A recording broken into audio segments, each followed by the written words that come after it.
There we go. All right. Welcome to the podcast. Thank you very much for asking me to do this. No problem. It's actually quite a pleasure on our part. I've actually read a number of your books, so you probably know that. I feel like you've become a friend over the years since I have.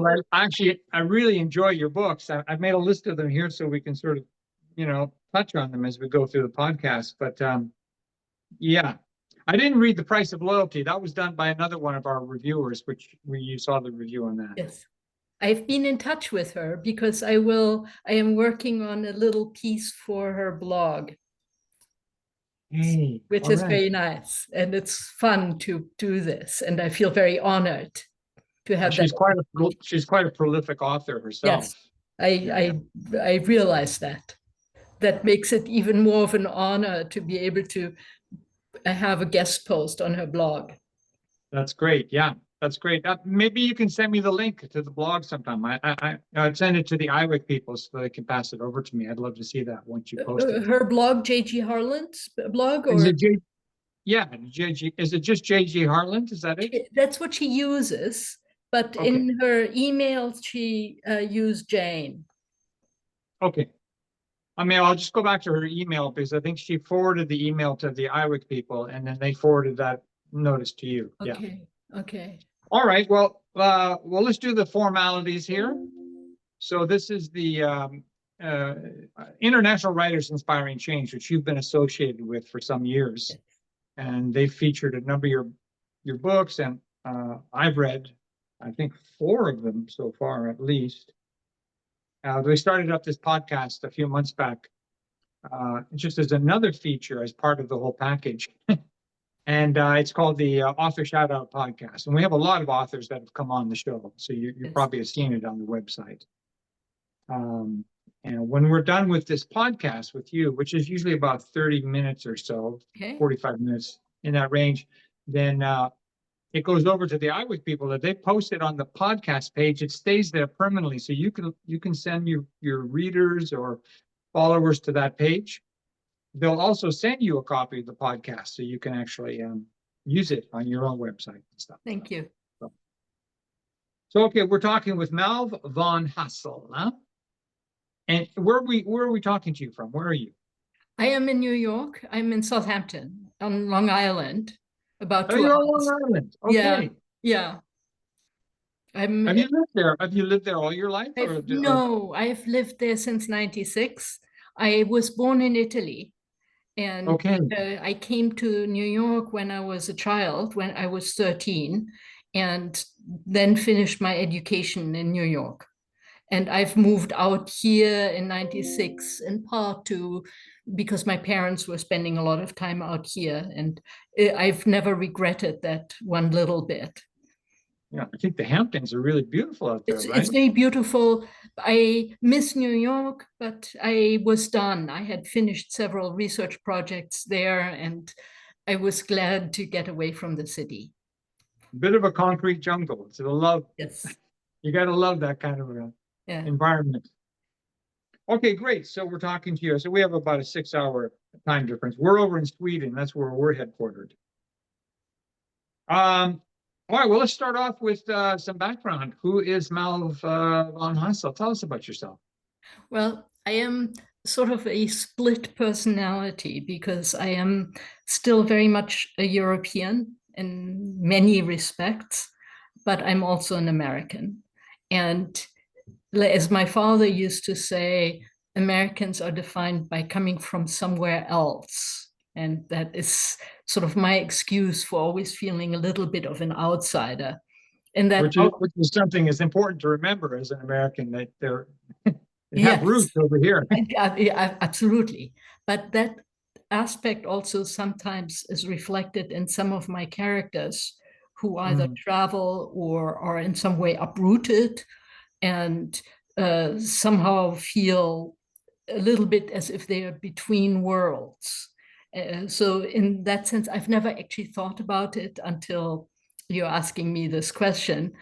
This does play into the way I write. And because I don't think any of the books I read have an American character. They are all rooted in Europe somewhere. That is in part because I felt strongly about writing historical fiction that in some way introduces American readers to places and periods that they would normally not read about as much. And Yeah. I am not sure how successful I am, but at least these books now exist and maybe somebody will at some point pick them up. I find it is a privilege to be able to talk about, say, 13th century Italy or 11th century Normandy and France.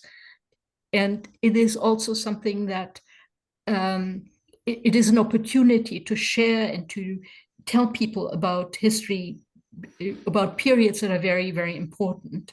And also to show them that history in the 11th century was not that different to what we are living through right now in some respect, in terms of the politics, in terms of the way in which media treats you, in terms of the way in which historians talk about you, in terms of in the way in which things get distorted in retrospect. So, and there's always politics and power plays. So It's very interesting that you draw that parallel, because I think that that's actually so important.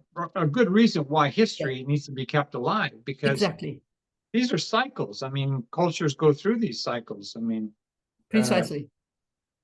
And also, it is sometimes just sheer fun to research periods in history and then try to bring that to life in a book, because there is so much there that is beautiful and compelling and exciting. And I love including poetry and writing and music and ways of thinking into my books as much as I possibly can.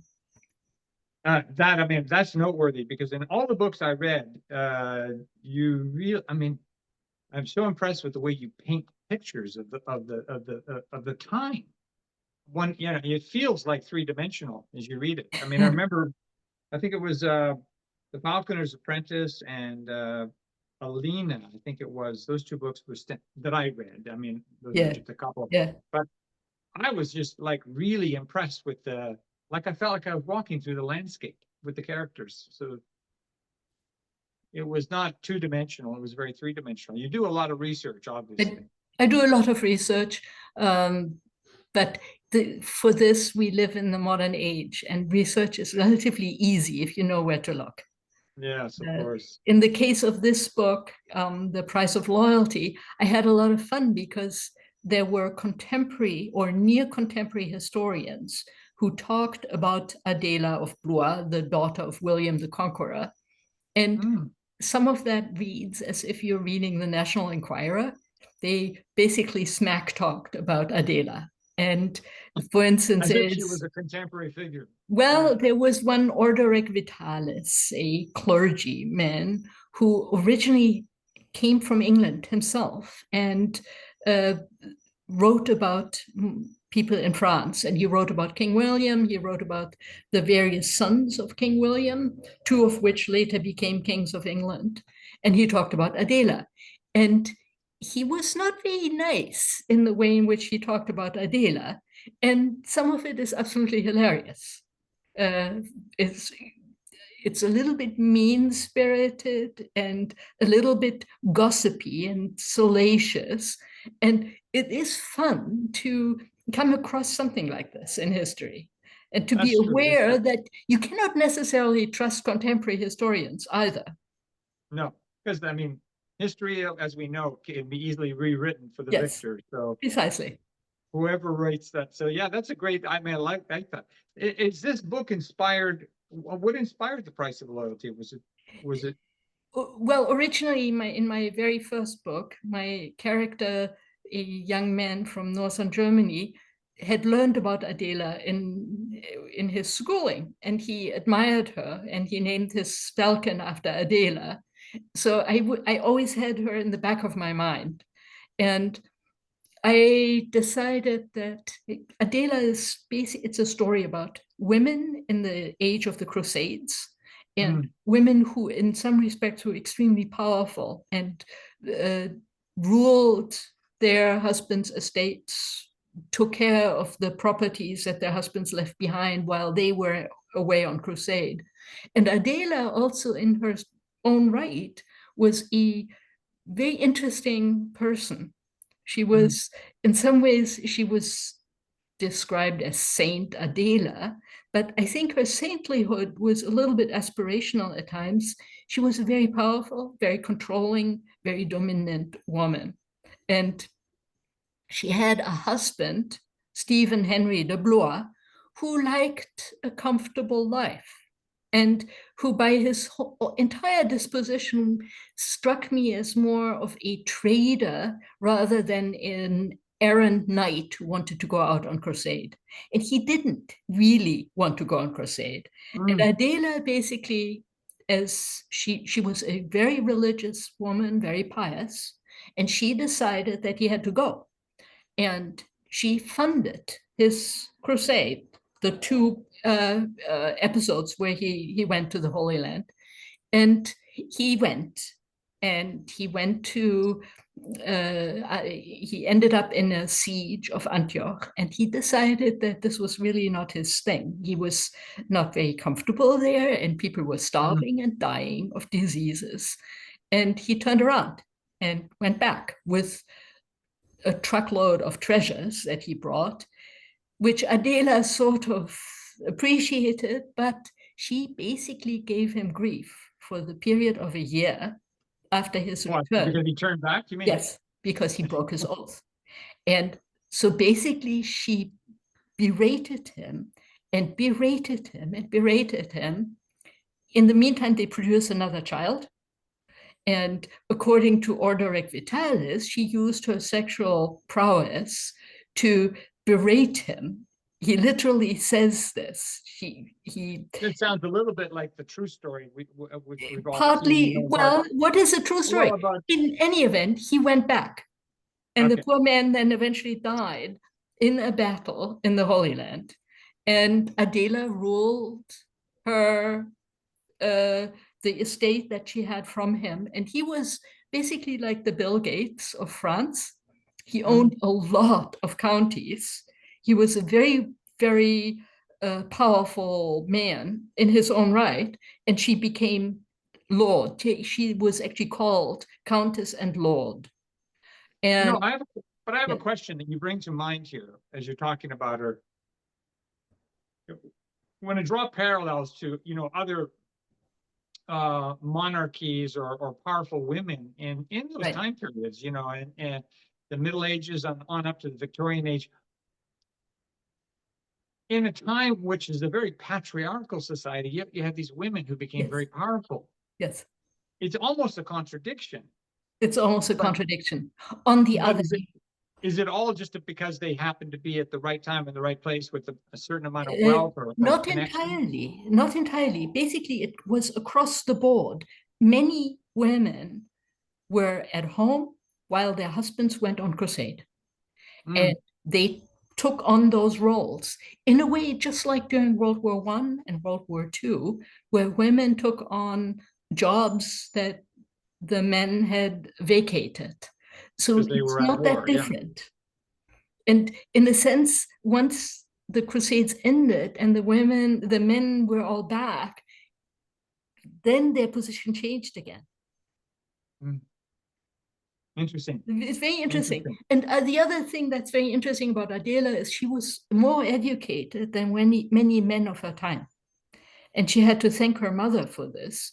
And she was, in a sense, more educated than her father, King William, the Conqueror. And this is sort of reflected in all her dealings with clerics and men of power throughout the years in which she ruled her estates. She was a very educated woman. I get the idea that that's probably the case with a lot of women that rose into power in those time periods. They were more intellectually, more intellectual depth and education than the men who were possibly just going off and fighting or drinking. Perhaps so. I don't know, but it's definitely the case with Adela. It seems that way. Well, that brings me to my next question, which came up just as you were talking there, is there any kind of, I mean, the time periods are not necessarily the same, let's say between Alina, The Falconer's Tale, Apprentice, sorry, and The Price of Loyalty, but is there any, do you connect any of the characters in terms of No, timeline? no, Not at not all. really. Not really. I have to admit, I don't like swimming in the same river twice. And yes, That's a in a good sense, term. I like that. I've walked backwards in time.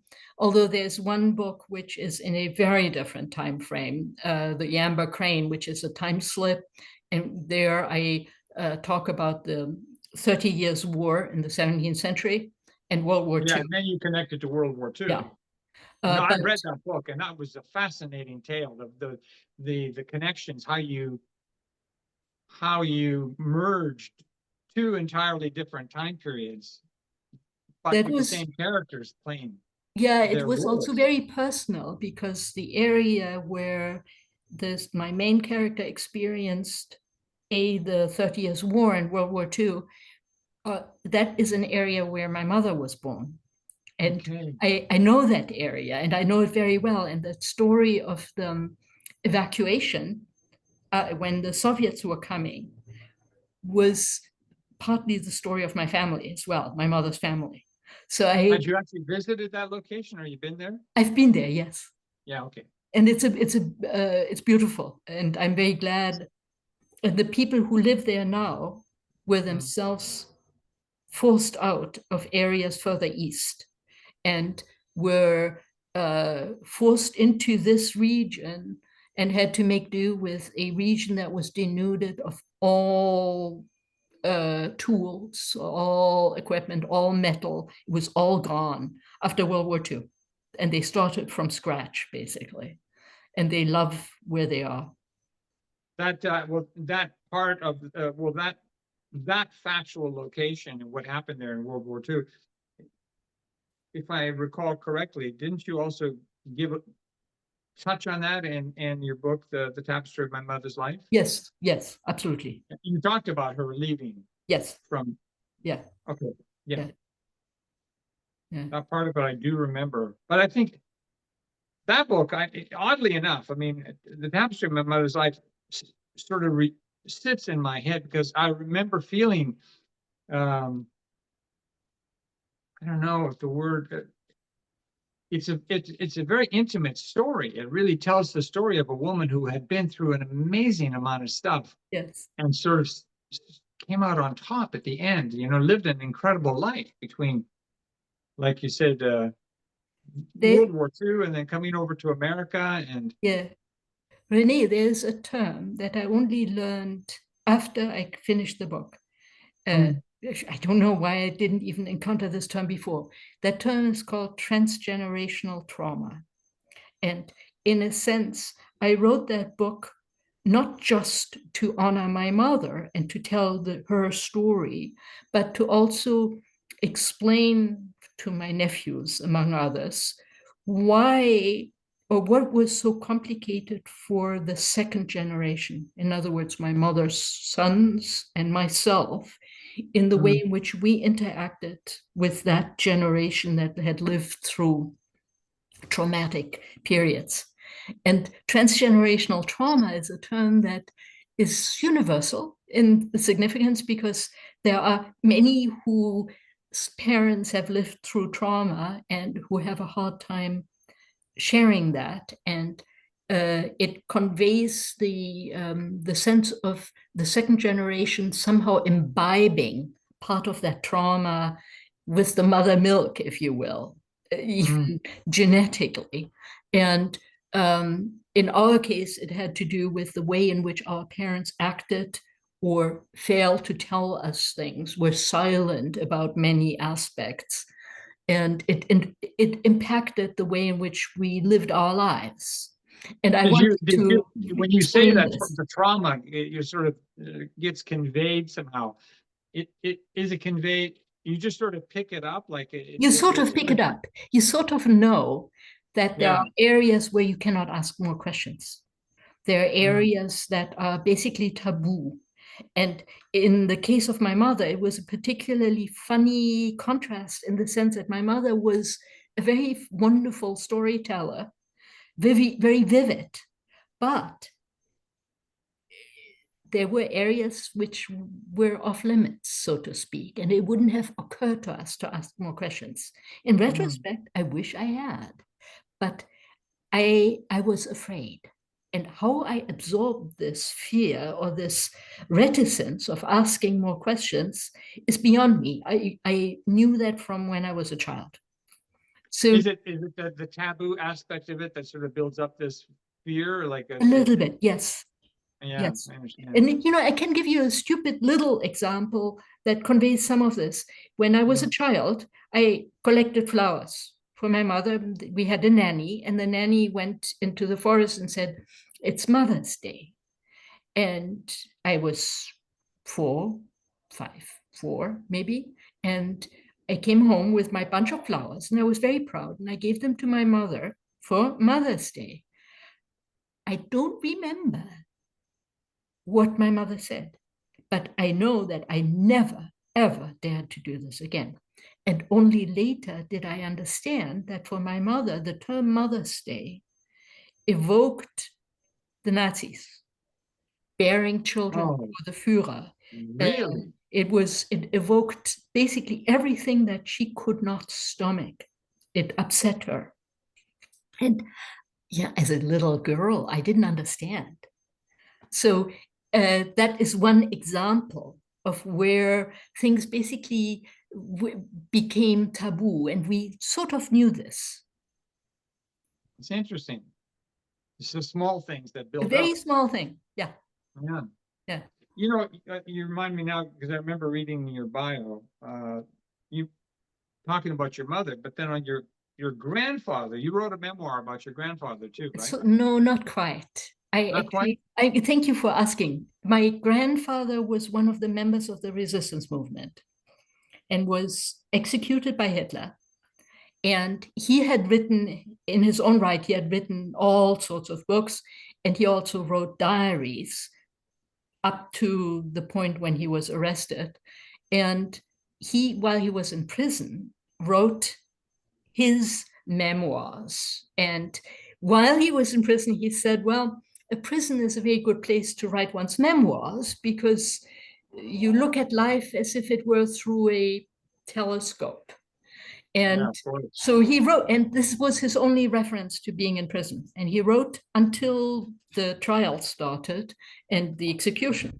And my father got this stack of papers. It amounted to something like 580 pages, handwritten. And my father managed to get this through sheer persistence and bloody-minded courage of going back to the Gestapo again and again and again until the very end, when one of the guards, one of the Gestapo members, allowed him to go into the basement where my grandfather had been held. And there was the leather bag and the stack of papers. And this was published in 94. And my father let me basically take the lead on this. And I wrote an introduction to this. And it was also, it was a way for me to get to know my grandfather, because my grandfather wrote about his life. He loved life.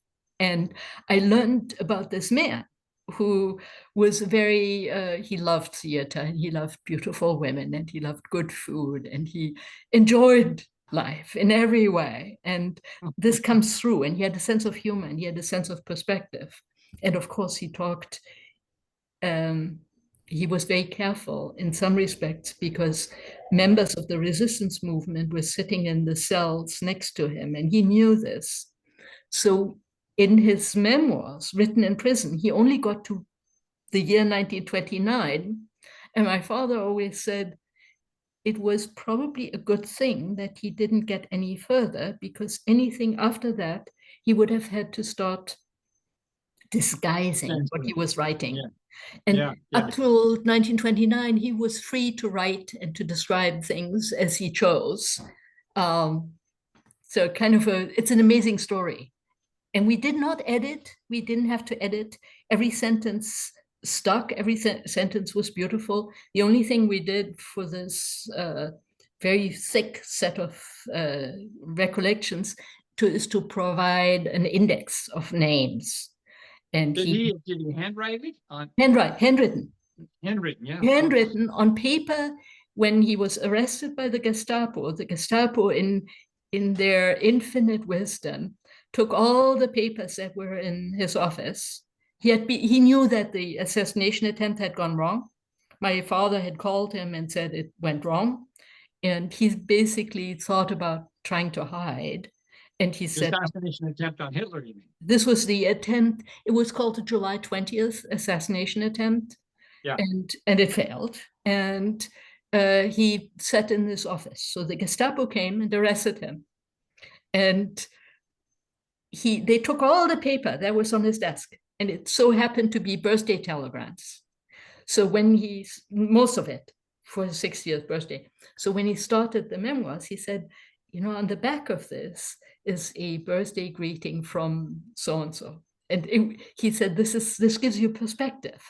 And my father was able to get him some more paper, but that's what he used, handwritten. What a fascinating story. So the memoir is published, huh? The memoir is published in German. In German, okay. So, not available on Amazon? It's available on Amazon in German. But in German. In German. That would be an interesting story to read. Yeah. What for you've done a number of genres. I mean, you're obviously doing some historical fiction here. Yeah. With The Price of Loyalty and the other ones, but you've done memoirs. You also have children's books. Yes, which was a lot of fun. Yeah, so you're bouncing around between different genres, but I'm curious, your family history, how much has it influenced your writing or which way you go in the writing? I'm not sure how to answer that question. I would say that I am grateful again and again and again that I am at liberty to write, that I'm retired. I have the wherewithal to do this. It is a hobby. It also is just sheer fun to put together stories.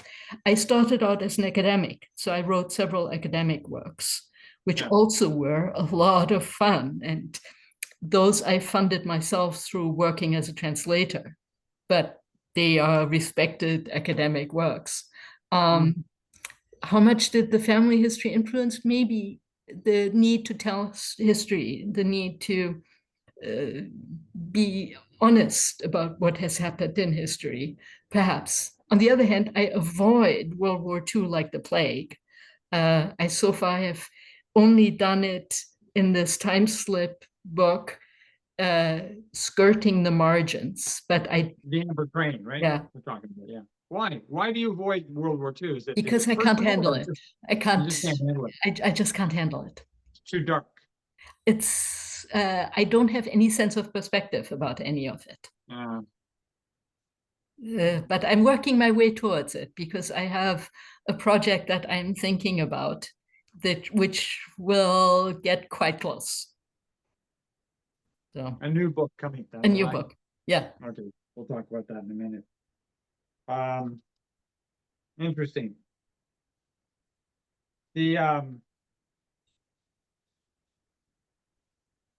So that's the family history. We covered that on. Just to go back on,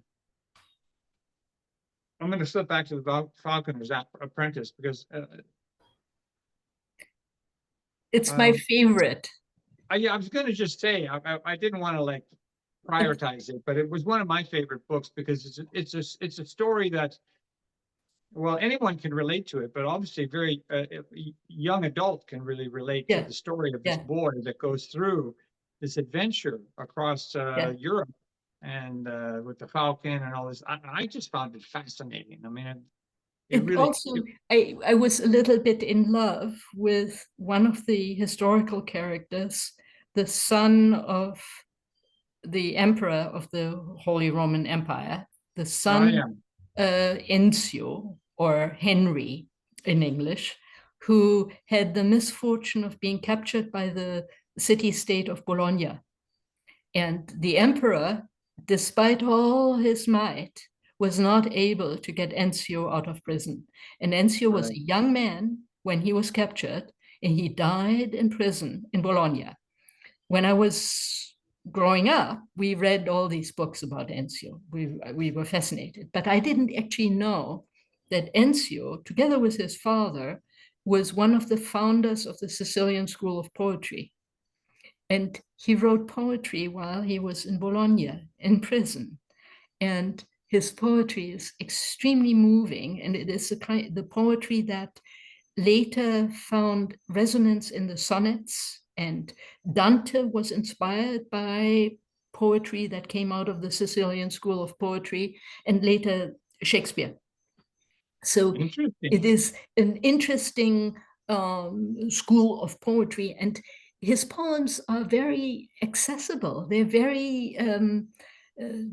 easy to read. They're fun, and they're not fun. Fun is not the right word. They're very compelling. And he wrote about being in prison and being forgotten, and talks about the bell ringing and nobody is thinking of him, and will he die in prison? And he also his nickname was Falconello, the little falcon. He was the favorite son of the emperor, even though he was a bastard by the terms of his time. And he loved falcons and loved the hunt. And in prison, he wrote this lovely poem about releasing a falcon into the wild. So that inspired me for one of the chapters where my main character makes that decision to release a falcon into the wild. Yeah, I think part of the allure of the book when I read it too is also just the fact of falconry as an art. Yeah. It's quite fascinating that the degree of sophistication. The degree of sophistication is incredible. The book that the emperor wrote. Now, the emperor was by no means an angel. He did some horrible things in his life, but he also was somebody who encouraged research, encouraged science, encouraged translation. He wrote this book about falconry, and the book is still cited today. And it is an amazing compendium. You can actually Google this book. It's available as online. And it is an absolutely astounding collection of research about how to breed falcons, how to transport them, how to release them into the wild, how to... Does it give the history of how it all started or not? He talks about it. And he also says in his introduction that he's apologizing because it took him about 30 years to finish this book, but he had other things to do. In the meantime, he built castles, he designed things, he ruled a very difficult empire. So yes, he had other things to do. But this book compared to today's society stunning. Where everything has to happen in a month or two or a week or an hour. That's pretty, wow, 30 and years. So that book is amazing. And the emperor also, in that sense, was remarkable, and that caught my attention. He supported a medical university, one of the best, the most famous medical universities of its time, in Salerno. And there were women professors and women students. Interesting. And they published their treatise. And there was one woman by the name of Trotula who produced huge compendiums about medical aspects of women diseases and how to treat them and so on and so forth. So Salerno was this amazing place. Interesting. And that kind of thing makes me fall in love with that period. Yeah, of course. And you sort of triggered another question that I've been thinking. Gender. Yeah. Is this a role or something that you like to like? I'm very concerned with gender roles. Females in your, it seems so. But you see, I'm an anthropologist by training. Oh. So as an anthropologist, you learn the mantra, gender, race, and gender, race, and money, your place in society. And without those, if you don't understand those, you don't understand what's actually going on. And as an anthropologist, I was always concerned about gender roles. So yes, that does somehow get reflected in some of the things I pick up on. Yeah, because I know that, I mean, all of your characters, where there are female characters, are very strong characters. They have a lot of influence and a lot of, yeah. Yeah. Okay, here's another question for you. Yeah. We're sort of coming toward the end here, but well, you mentioned the word truth, or you mentioned that you like to emphasize truth, or in your story, in your books and stuff like that. Yeah, I like to write my historical fiction books tell stories that are fiction, but could conceivably have happened. I try to stay as close to historical facts as possible. And yes, I wrap invention into it, but it is invention in the realm of what could conceivably have happened. That's good. Yeah, clearly, that's clear. I saw that too. But so the point that we talked about, we touched on this earlier, the importance of animating history, keeping history alive. You know, Yeah. like I've spoken with other authors who have written about World War II, for instance, Yeah. Historical fiction and stuff like that. Then for them, it was telling the story was one thing, but it was important to keep history alive because we tend to forget history. Right. And the importance of it. I mean, you can ask a university graduate today of recent times to talk about specifics of World War II. Some of them can't even answer that question. I know. Absolutely. Absolutely. Who are the Allies, and who are this, and who started it, and who is it? That actually gets me to another point that I like to somehow bring out in the stuff that I write. There are a lot of parallels, and people underestimate, for instance, how international certain periods were and how much people communicated with each other about all sorts of subjects.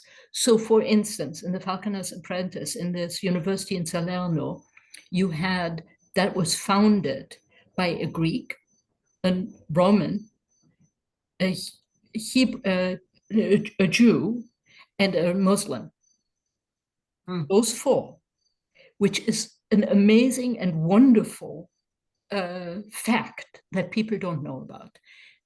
Nor do people know how much stuff the emperor had translated from all sorts of languages, because he considered it all very, very valuable. That kind of lesson of and international thinking is something that should inspire people today to look at history and to understand that there was enormous potential in that kind of openness. And people don't realize, even in the Middle Ages, even in Jerusalem in the time of Alina, people were very aware. They read all sorts of things, and they were in a way more informed than your average person if I go around the block today. Yeah, I would agree with you. Which is a sad fact, but it's important to write history that tells that describes this sort of openness. No, I mean, I've spoken with this point about other authors of historical fiction, and we have a number of them on, and they all have the similar viewpoint that you just presented. The importance of keeping history alive, because it gives it's a three-dimensional look about humanity. It's not this tunnel vision about today's society is anything but new. Yeah. We're just repeating cycles on a different level. And history is never black and white, and you can always learn from it. And if you don't learn from it, you're forced to repeat it. Yeah, precisely. All right, so let's talk about what's coming down the line here. What It's you're gonna tip your cards at all? complicated, very complicated. I You don't own, have to tell the story. I was well, I'll just like, tell you a little bit. I own a Bible that belonged to my great-grandmother. And my great-grandmother read this Bible many, many, many, many times over. And she indicated this in the form of putting frames of different colors around each section. She had a legend at the beginning of the Bible where she wrote down the years in which she read a particular section. She had a system of crosses and circles and all sorts of other symbols that she used for particular bits of the Bible. So as she moved her way through, each section acquired almost like a I don't even know how to say it, like a layer cake of colors along the edges, and inside you had all these dots and periods and things. And they're kind of a code. exactly, a friend of mine said, well, this is amazing, this is a bit of like a code. But she also used the Bible as a journal, so she'd write on the margins. She started this just before World War I. She died in 1936, and she wrote about the depression, about food shortages, about marital issues between this family member and that family members, about this person that betrayed her, this person that ran away with the money, and so on and so forth. And then in between, she would say, and the cook quit, and my son is coming home. So it was a very peculiar kind of journal, but it's haphazard.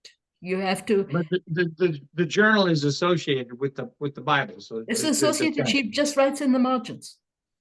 Oh, the journal is all in the margins of the Bible. Yes. Okay. So you go insane. I go absolutely insane trying to sort this all out. I have sorted it out. I organized it all by time, because she just would use it as she was reading the Bible. She didn't stick with one period in one section. She just read, I don't know, Jeremiah, and then she'd write. It just so happened on the day that she read this particular period of the Psalms or Jeremiah or Revelations, the cook quit. So that's what ended up in the margins. So this Bible must be like about 120 years old or something. The Bible is actually, no, it's from 1848. It's no big deal. And it's a little bit crumbly, but it inspired me to use it and create a fictionalized story involving also my grandfather, my other grandfather, who himself was actually killed by Hitler at the front. And there were Jewish relatives that we had and that my grandfather tried to protect. And so I am working on how to tell a story, and I will depart from the real story. I will just use this as an idea. So this is where you edge back, or you're edging towards World War II. Edging towards World War II, yes. You're taking soft steps there. Yes. Okay, that's going to be a fascinating story. So you'll have to let us know about that one. I will. All right. So, yeah, we're coming up to the last question now. I always ask this question of authors. Okay. If you were going to tell a novice author, somebody breaking into the trade, writing their first novel, one thing, what would be that one tip that you would tell them? For writing, or in terms of living a life? No, in terms of writing. In terms of writing, I would say that one tip, it's something I use, is to never finish something in the evening. You end mid-sentence or mid-paragraph or mid-story, because it is so much easier to pick it up again the next day, or it prevents that staring at the blank page of chapter 2. what in the world do I do with chapter 2? It Oh, is so so you're much. saying if you're coming towards the end of chapter 1, you don't end that You don't end it. paragraph. You You don't leave end it it. there. And Pick you, it up in the it morning. is a way to pick up and to warm up, either go back to editing or go back to that unfinished sentence and start playing with that and then move forward. And it will It takes a little bit of make mental discipline to do that, doesn't it, it? but it makes it much easier. It's much Never heard that. easier to That's a move great tip, on. but It's much, okay. much harder to start a book or to start a chapter or to start a new section if you have to literally start. But if you already have a little bit that you can play with, it gets your mind going and it becomes less difficult. Keeps a little bit of the fuel in the gas line Yeah. so you don't get writer's block, right? Yeah. I gotta make a note of that one. That's great. Well, we're gonna end off now, Malve, and like I said, Thank you for asking great questions. yeah, no, but no, it's been a great interview. I loved it. I loved it. So we'll the iWick people will actually process the video and get Okay. it posted on the page. They will Thank send you. you a copy of it so you can use it for yourself. And yeah, let us know about upcoming books. We'd love to feature. I'd love to read them, you know. Thank you so much. You Thank made you it for a being pleasure. part of the podcast. Thank you. All right, have a great week. Yeah. Bye-bye. Bye now. Bye.